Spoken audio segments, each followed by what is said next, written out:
Bueno, chicos, bendiciones. Todos sean bienvenidos a nuestra noche de devocional. Como todos los lunes, hasta ahora nos tomamos este tiempito para conectarnos, para eh, tener este tiempo con los invitados, ¿verdad? Que a los que hemos este, traído, ¿verdad? Que gracias a Dios han bendecido nuestra vida y el día de hoy tenemos con nosotros a una persona que amo montones, aprecio mucho, y es el pastor Minor Ceciliano, ¿verdad? Un hombre, bueno, que nos bendice grandemente todos aquellos que en algún momento le hemos escuchado. Siempre tiene una palabra de ánimo, una palabra de apoyo y un corazón increíble.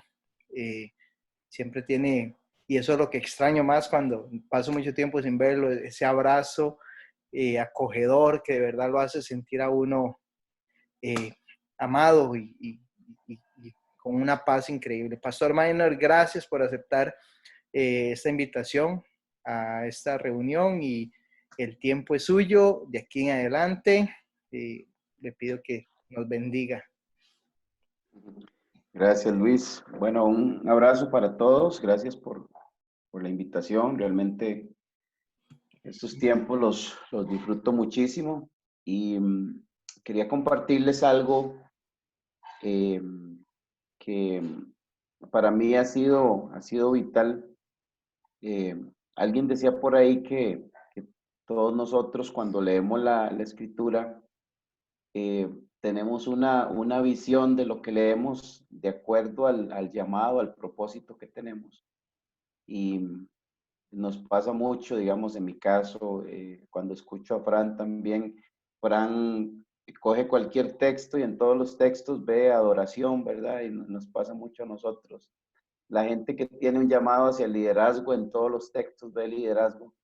Este, y hace unos años atrás, trabajando para una iglesia donde estuve 18 años a cargo del equipo de música, eh, me di a la tarea de estudiar eh, el diseño de David, cómo David desarrolló su proyecto de adoración. Y, y hoy quisiera compartirles algo de eso que estudié y que está en Primera Crónicas capítulo 25. Lógicamente el tema es tan amplio que daría para muchas sesiones, entonces voy a tomar algunos de los aspectos que creo que son medulares en el texto y voy a ubicarlos en el contexto del pasaje. David acaba de llegar a gobernar sobre Judá y, y una vez que él asume el gobierno, uno de sus primeros proyectos que él desarrolla es construir una tienda en el centro de la ciudad donde su propósito es desarrollar adoración constantemente con el propósito de, de que la atmósfera de adoración haga que Dios venga a habitar en medio del pueblo. Ese es su propósito. Entonces, en Primera Crónicas capítulo 16, David, el texto nos cuenta que David manda a sus líderes principales, los manda a recorrer el país y a ubicar dónde están los músicos, los cantores, el sacerdocio de Israel. Y, y después de días de recorrido, sus líderes regresan a la ciudad y vienen acompañados de una multitud de músicos, de cantores, de sacerdotes, los traen a la plaza principal, ahí los reúnen. En el proyecto que David tiene, David requiere de 4,000 personas para su proyecto. Y según lo que nos dice el texto, las personas que llegan a la convocatoria son más de lo que él requería. Entonces, con la parte de los músicos y los cantores en su proyecto, él necesitaba 288 personas. Y pasa lo mismo, llegan más músicos, más cantores, entonces hay que hacer una selección. David tiene que escoger a las personas que requiere.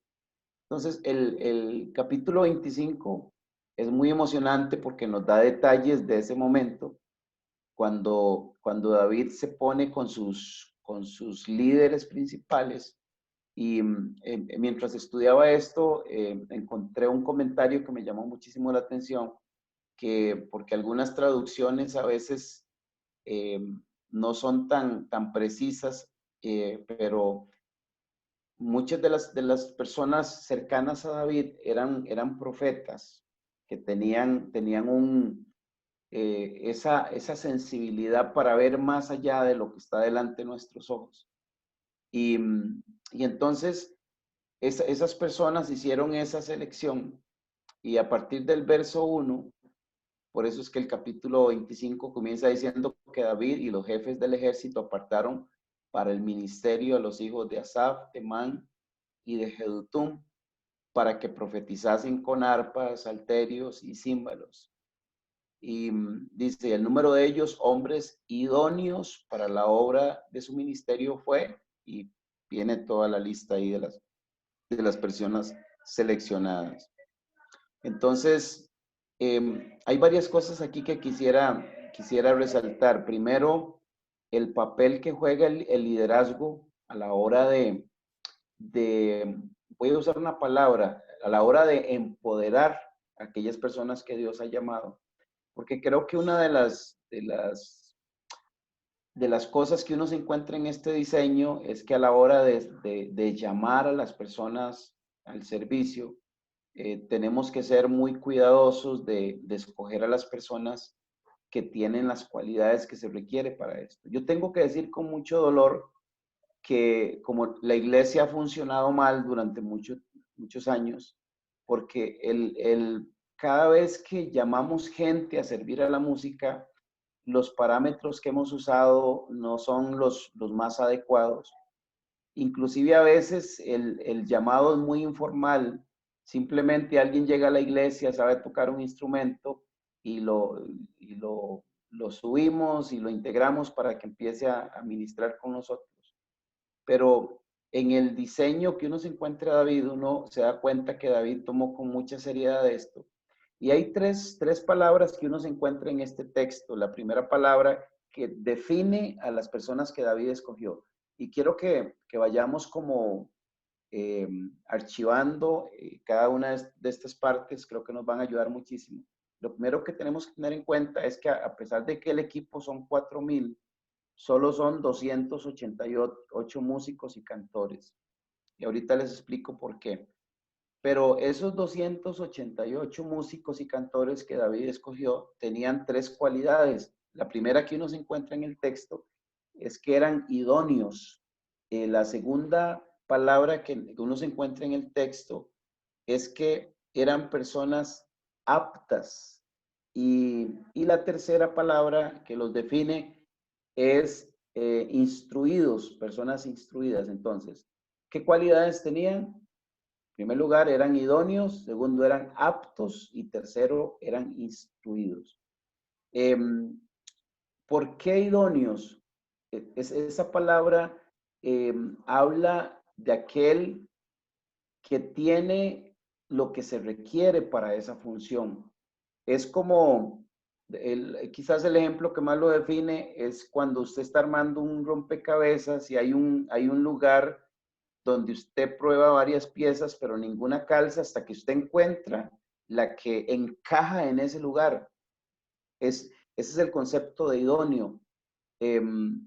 Y creo que eso es muy importante porque a pesar de que haya mucha gente que pueda tener muy buenas intenciones y muchas ganas y muchas cosas, no todas las personas son idóneas para desarrollar este ministerio.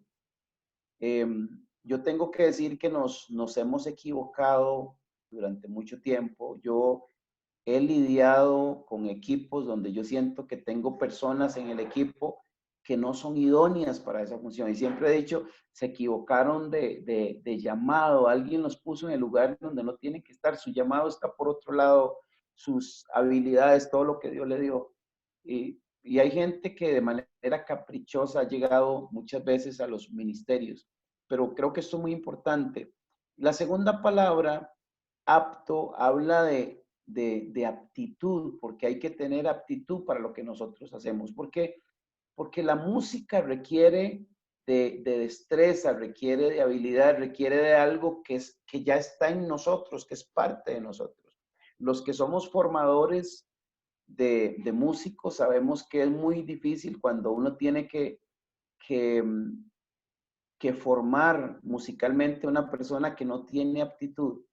Eh, con mucho trabajo uno podría ayudarle a que llegue a tocar un instrumento, pero nunca las personas sin aptitud pueden llegar a tener el desarrollo y el nivel y el éxito que tiene alguien que trae la aptitud de manera natural. Y la tercera cualidad es la palabra instruidos. Y esa palabra nos remite a gente que ha vivido un proceso de formación, a gente que ha tenido que sentarse a los pies de un maestro para ser formados. Y esto es muy importante porque evoca, perdón, voy a sacar este animalito de aquí. Hey.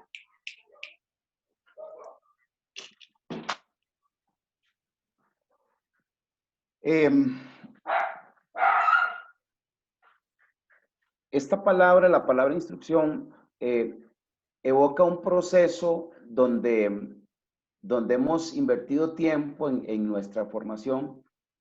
Y aquí les hablo con todo mi corazón porque nosotros, los músicos en general, tenemos una cualidad y es que a nosotros nos cuesta mucho vivir procesos. Por eso es que es muy difícil cuando nosotros llegamos a una iglesia y nos ponen las reglas del juego antes de ministrar. Hay muy pocas personas que están dispuestas a vivir ese tipo de procesos.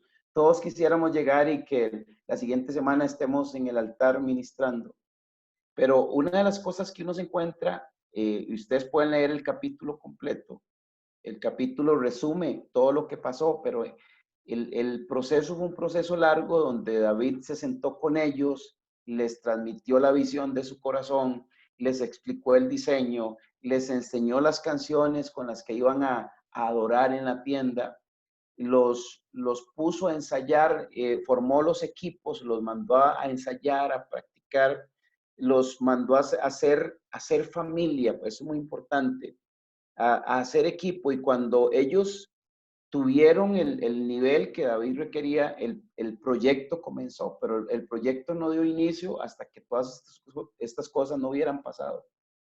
Pues este detalle es muy importante, el término proceso. Todos tenemos que vivirlo.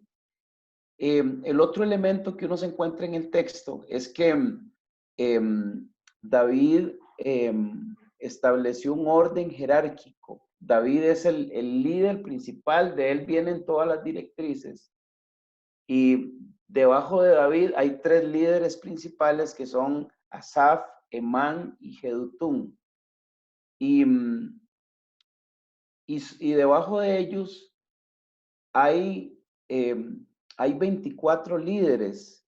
Cada uno de esos líderes está a cargo de un equipo. Esos, tal vez para que vayamos entendiendo, los 288 músicos y cantores, David los dividió en 24 grupos de 12 personas. Son 24 equipos de 12. Cada uno de esos equipos de 12 tienen un líder. Y es muy interesante porque en el texto, y esto me gusta muchísimo, en el texto uno se encuentra que el término que se usa es el padre del equipo. Y bueno, hay tantas cosas que quisiera decir porque todo esto es diseño. El liderazgo que nosotros desarrollamos tiene que desarrollarse bajo ese concepto de paternidad. Muchas de las cosas que no funcionan, y yo lo he experimentado con tantos equipos que he trabajado, muchas de las razones por las que nuestros equipos en las iglesias no han logrado alcanzar su propósito pleno es porque hay cosas que hemos hecho mal. Y esto es muy importante. es esos niveles de autoridad. Yo vengo de una generación, la generación de hace 20, 30 años atrás. Nosotros tuvimos problemas muy serios con nuestros músicos porque hubo un momento en el que de pronto comenzaron a salir cantantes por aquí y por allá y, y recuerdo que tuvimos muchos problemas porque la mayoría de cantantes que querían salir de las cuatro paredes, que sentían que tenían un llamado hacia afuera, nuestros ministros llegaron a ver la autoridad como un estorbo. El pastor me estorba para hacer lo que Dios me llamó a hacer. La iglesia es un obstáculo. No puedo trabajar con libertad. Entonces tuvimos serios problemas con tantos ministros yendo de aquí para allá, pero sin tener una cobertura espiritual. Muchos de ellos ni siquiera tenían una iglesia local. Y esto generó muchos problemas. La generación presente es una generación que ha entendido mejor esto. Y yo quiero hoy recordarles que nunca nuestro ministerio puede alcanzar su plenitud si nosotros no trabajamos bajo ese principio, el principio de autoridad, de estar cobijados por una casa que amamos, que nosotros hemos abrazado su visión, que trabajamos bajo su cobertura espiritual. Y, yo entiendo porque a menudo eh, hay preguntas que los músicos hacen porque sí, a veces es cierto, cuando uno tiene un pastor que no entiende de adoración, que no entiende de lo que nosotros hacemos, a veces es muy difícil trabajar bajo esa cobertura, pero yo he llegado al convencimiento de que se puede lograr cuando nosotros desarrollamos relaciones sanas con nuestros líderes y somos transparentes y podemos hablar y podemos abrir el corazón porque nunca es bueno trabajar bajo un espíritu de rebelión, de desobediencia. El propósito pleno de nosotros se va a cumplir cuando funcionemos dentro de los parámetros que Dios estableció. Y eso es muy importante. Y el otro concepto, eh, tal vez para ir recapitulando, ¿verdad? El primer concepto es proceso. Necesitamos vivir los procesos necesarios para que podamos alcanzar el nivel que requiere nuestro llamado. La segunda palabra es autoridad. Tenemos que desarrollar nuestro ministerio bajo autoridad, bajo la cobertura espiritual de alguien que nos guíe, que nos dirija. Y, y la tercera cosa que quiero tocar, hay dos palabras que usted se va a encontrar muy repetidas en este texto. La primera palabra es familia. Los equipos fueron divididos por familias. Y esto es muy importante porque desde el aspecto técnico, digamos, los equipos que logran desarrollar mayor efectividad a nivel de ensamble, que usted dice, que amarrado que suena ese equipo, son aquellos equipos que eh, que han tocado juntos durante mucho tiempo. Un bajista que no se ha tocado años a la par de un baterista, llegan a desarrollar una solidez que no se puede lograr de otra manera. Las voces, cuando logran durante mucho tiempo desarrollar sus ministerios juntos, eso les da una gran efectividad a nivel técnico, pero los resultados no son solamente técnicos. Cuando nosotros logramos hacer familia, porque eso significa que nos hemos compenetrado, que pasamos mucho tiempo juntos, que, o sea, lo que hacemos no es solamente música. Eh, Pasamos tiempo comiendo juntos, pasamos tiempo eh, conociéndonos, sabiendo las situaciones que todos estamos viviendo. Eh, Ese tipo de dinámica en un equipo hace que el equipo sea muy sólido. Y yo quiero hoy recomendarles, porque uno de los problemas que yo me encuentro en la mayoría de iglesias con las que he trabajado es que la relación que tienen los equipos regularmente se limita a ir un día a la semana a ensayar y llegar el domingo a ministrar. Y yo me he dado cuenta que ese tipo de equipos son muy limitados. Por ejemplo, eh, cuando yo tengo la oportunidad de ministrar a la par de Fran, una de las cosas que hace que nosotros seamos muy efectivos en lo que hacemos es que hemos vivido mucho tiempo juntos, tenemos, no sé, alrededor de más de 15 años ministrando juntos, eh, pasamos tiempo juntos, compartimos, comemos juntos. Hay muchas cosas que hacen que eso desarrolle una unidad a nivel espiritual y a nivel ministerial que no se logra de otra manera. Y eso hace que nos conozcamos y que muchas veces podamos percibir sin necesidad de hablar hacia dónde nos está llevando Dios, por dónde vamos.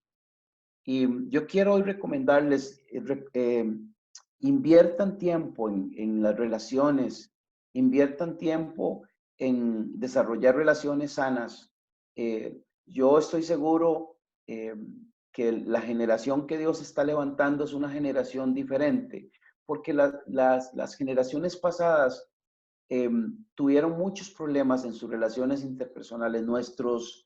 Nuestras iglesias, nuestros ministerios de música estuvieron llenos de envidias, de celos, de divisiones, de relaciones muy malas, y eso le hizo mucho daño a la iglesia. Esta nueva generación que Dios está levantando, a la que ustedes pertenecen, es una generación gobernada por el amor, donde las buenas relaciones tienen que gobernar la dinámica de lo que nosotros hacemos. Relaciones donde nosotros, o dinámicas donde podemos hablar, donde podemos decir lo que sentimos sin hacerle daño a nadie, donde podemos arreglar nuestras diferencias. Vieran que los equipos que David formó aquí en Primera Crónicas capítulo 25, imagínense ustedes que fue estratégico. David puso en el equipo gente joven con gente adulta, puso a alumnos con los maestros en el equipo. Y eso es muy sabio, porque imagínense ustedes, eso nos obligó a los equipos, quizás un chico de 15 años con una persona a la par de 50 años, eso los obligó a desarrollar relaciones en generaciones diferentes, los obligó, en el caso del alumno y el maestro, a construir relaciones basadas en el amor, donde no había menosprecio del uno hacia el otro, relaciones de respeto. Y por eso es que este equipo fue tan efectivo en lo que hicieron. Hoy no tengo tiempo de hablar de eso, pero esas características permitieron que el objetivo se lograra. Saben que estos 24 equipos que David formó, desde el primer día que empezaron a desarrollar su ministerio en la tienda, 1 hora cada uno, ellos lograron retener a Dios en esa tienda, según lo que dicen los historiadores. Alrededor de 33 años Dios estuvo en esa tienda, la presencia de Dios retenida por una atmósfera de adoración que hubo permanentemente desde el primer día, y durante 33 años nunca cesó la adoración en esa tienda provocada por estos equipos. Pero una cosa importante, ellos solo ministraban 1 hora al día. El resto del tiempo, ellos estaban compenetrados, estudiando, ensayando, preparándose, viviendo su vida cotidiana, comiendo juntos, compartiendo juntos. Y creo que eso le dio la efectividad que tuvo el equipo. Entonces, número uno, y es un reto para ustedes como equipo, en primer lugar, eh, amen los procesos que hay que vivir. En el proceso de nuestra formación técnica, nuestro proceso nunca termina.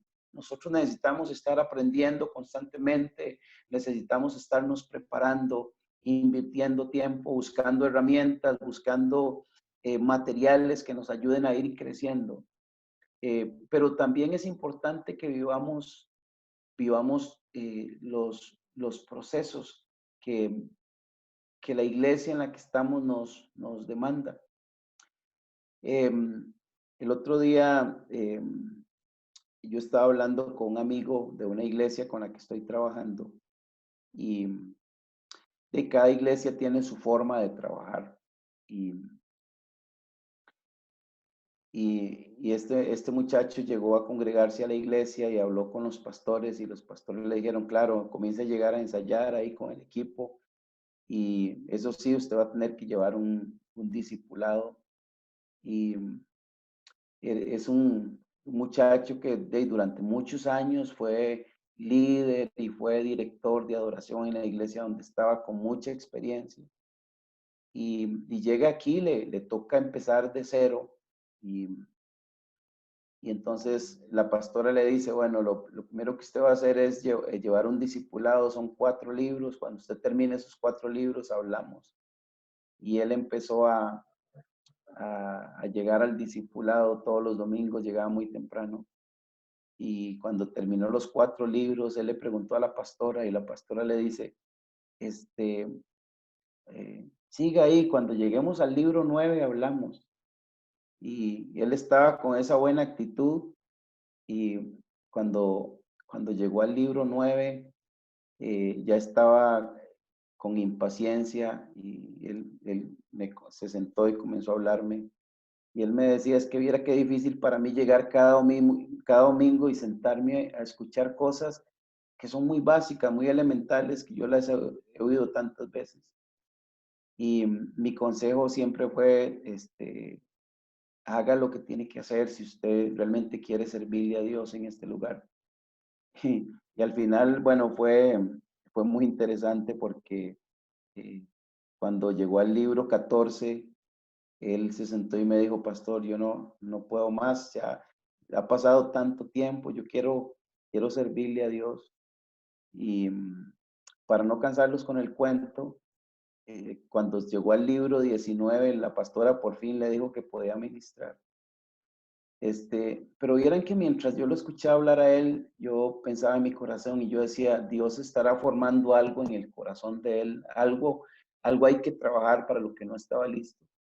Y a veces a nosotros nos cuesta mucho esa parte de desarrollar procesos, de esperar. Y yo quiero motivarlos para que vivan todos los procesos que tienen que vivir de crecimiento, porque eso les hará ser muy efectivos. Número 2, trabajemos y entendamos el concepto de autoridad, disfrutemos la autoridad. No vean la autoridad como un estorbo, como un límite, vean la autoridad como protección para ustedes, como una bendición para ustedes. Todos pasamos por ahí en las diferentes áreas de nuestras vidas.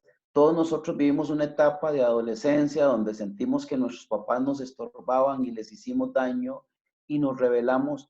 Pero hay un momento de madurez en la vida donde uno entiende que todo lo que nuestros padres hicieron tenían una intención, la intención de guiarnos, de marcarnos el camino y de guardarnos de muchos problemas. Veamos la autoridad como eso, como una bendición para nuestro crecimiento. Y en tercer lugar, trabajemos en ser familia, en construir relaciones cercanas con la gente con la que estamos sirviendo. Aprendamos a ser familia. Y ustedes saben de qué les estoy hablando. Nosotros, como en nuestra familia sanguínea, nosotros tenemos situaciones donde a veces chocamos, donde a veces discutimos. A veces nosotros como familia tenemos discusiones acaloradas donde mis hijas se enojan o nosotros nos enojamos y hablamos y exponemos nuestros puntos de vista. Pero saben, eso no hace que dejemos de ser familia. Uno no discute, uno dice me voy y ya, se acabó todo. Nosotros necesitamos aprender esas dinámicas. el poder hablar y decir, me siento mal con esto, no me gustó, no me gustó que... la confrontación debería ser algo tan natural en nuestras relaciones como equipo. Y el espíritu de perdón, de poder perdonarnos, porque vamos a fallar todos los días. La gente que está a su alrededor va a fallar. Entonces, tener esa actitud de perdón nos va a ayudar. Aprender a amar y a disfrutar nuestras diferencias. Todos somos diferentes y somos parte de un equipo. Y si todos fuéramos iguales, créanme que el equipo no funcionaría. La efectividad de un equipo está en esas diferencias que todos tenemos. Pero es importante que nos aceptemos como somos. Y, y por último, y con esto termino, creo que será vital que nosotros entendamos la trascendencia de lo que hacemos. Usted se encuentra en el texto que lo que hacían los equipos era ministrar una vez al día, 1 hora. Y uno dice, ¿qué pasaba las 23 horas restantes? Porque ellos estaban a tiempo completo. Y esto también nos da un aspecto importante de este diseño, y es que la parte más importante de lo que nosotros hacemos no es nuestra exposición pública. La parte más importante de lo que nosotros hacemos ocurre fuera de nuestro ministerio público, lo que hacemos en nuestra vida íntima, en nuestra vida cotidiana. Porque a veces nosotros llegamos a ministrar un domingo en la mañana y llegamos con la expectativa de que pasen tantas cosas, pero no trabajamos durante la semana para que esas cosas pasen. Siempre lo público, lo que ocurre en lo público será el resultado de lo que nosotros cultivamos en nuestra vida privada. Por eso Jesús enseñó a los discípulos cuando les habló de la oración que lo público es el resultado de lo que pasa en lo privado. Cuando uno en su cuarto entra y en lo secreto ora al Padre que está en lo secreto, hay una recompensa pública. Ustedes leen 2 Crónicas 5 y ustedes encuentran a este equipo, ya no a 12 músicos, se encuentran a los 288 músicos, más otros que se les unieron, y los encuentra ese día en la inauguración del templo, levantando una adoración que automáticamente atrajo a Dios. Dios llenó la casa y fue una experiencia extraordinaria, una efectividad que tuvo el equipo. Pero ¿saben qué fue eso? El resultado de lo que había pasado, el resultado de tantas horas buscando a Dios en lo íntimo, adorando a Dios, desarrollando sus procesos. Yo quiero decirles que lo que pasará en los tiempos que vienen, la gloria con la que estamos soñando, será el resultado de lo que nosotros hacemos en lo íntimo. Hay cosas que tenemos que descubrir que yo personalmente, individualmente, como músico, como salmista, denle el nombre que usted quiera, que yo lo voy a vivir primeramente metido en mi cuarto, buscando a Dios, adorando con mi instrumento. Voy a descubrir todo aquello que cuando esté ejecutando en público mi ministerio va a detonar todo aquello que estamos esperando que ocurra.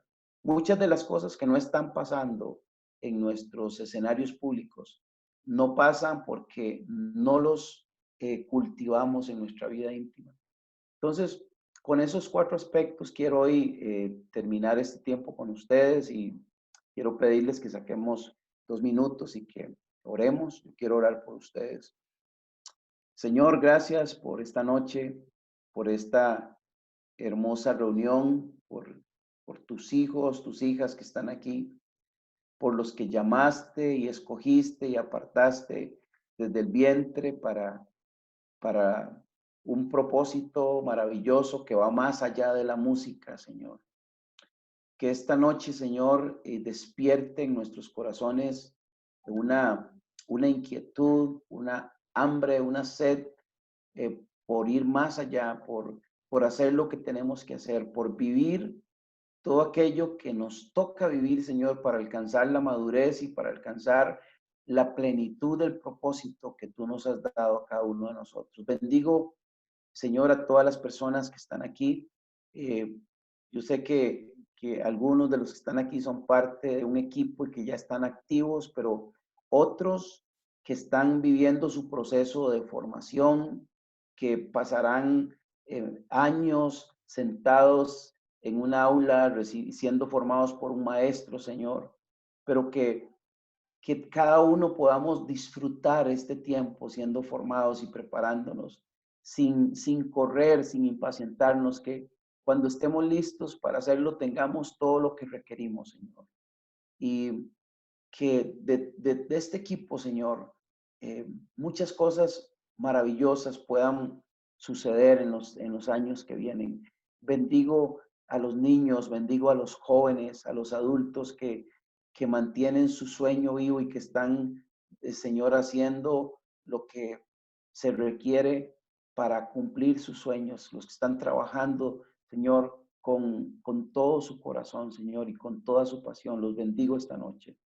Bendecimos el liderazgo, Señor. Hoy tomamos un tiempo para bendecir a nuestros líderes, a nuestros pastores.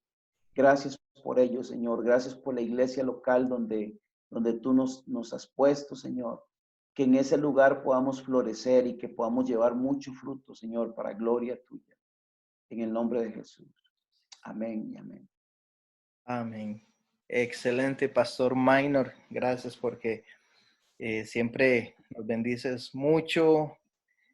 Aquí, bueno, iba tomando nota de todo y creo que sí son puntos muy, muy importantes.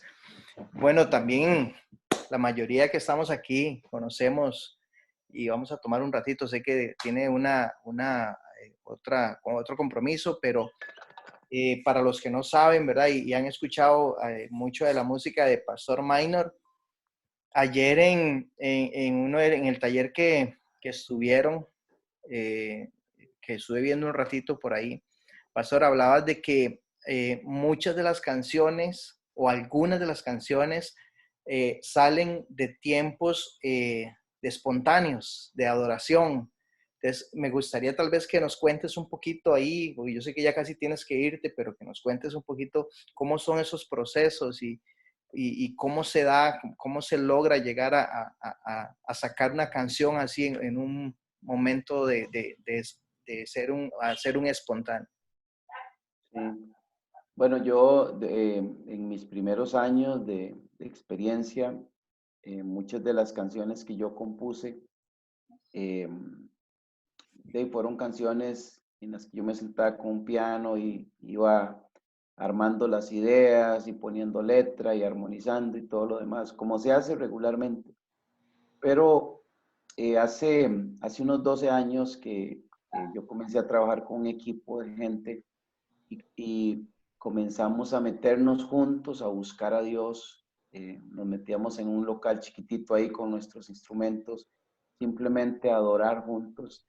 Y recuerdo que pasamos a veces, no sé, a veces perdíamos la noción del tiempo y pasábamos 4 o 5 horas ahí metidos.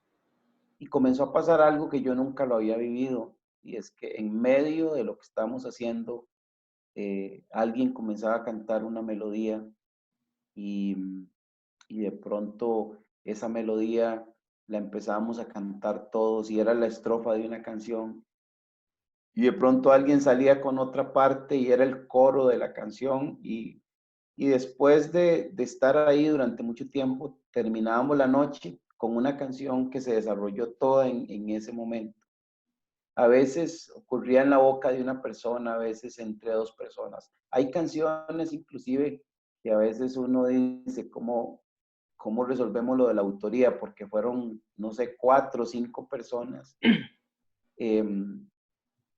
Para darles un ejemplo, recuerdo que una noche estábamos adorando y de pronto ahí en medio de esa noche ocurrió, les puedo decir que fueron 15 minutos y esa noche nació Profundidad. nació en un momento como esos, insaciable nació en una noche como esas. Esta casa nació en una noche como esas. Entonces, primero, hemos disfrutado mucho ese proceso que es milagroso de que las cosas pasen así. Después, uno escucha después las canciones grabadas y uno dice, o sea, yo no sé cómo eso se dio de esa manera, ¿verdad? Porque quizás si nos hubiéramos sentado a escribir, la canción no hubiera quedado tan perfecta como quedó. Pero quizás el detalle aquí es que hay cosas que nosotros no estamos viviendo porque no las hemos provocado. Nosotros tenemos un libro donde hemos ido archivando todo lo que nos ha pasado en estos años. Y verán que es un libro que contiene más de 100 canciones, muchas que no se han grabado, pero que nacieron de esa manera. Y, y el otro detalle que es vital, ¿verdad? También en esto, es que yo creo que cada casa vive su proceso particular, porque cada casa tiene un alma, tiene un espíritu propio, tiene una identidad. O sea, cuando ustedes piensan, por ejemplo, en CIA, que es la iglesia que nosotros pastoreamos, CIA tiene una identidad que es diferente a Asambleas de Dios allá en Turrialba. Ustedes piensan en Oasis, Oasis tiene una personalidad diferente al centro evangelístico. Y esto es así.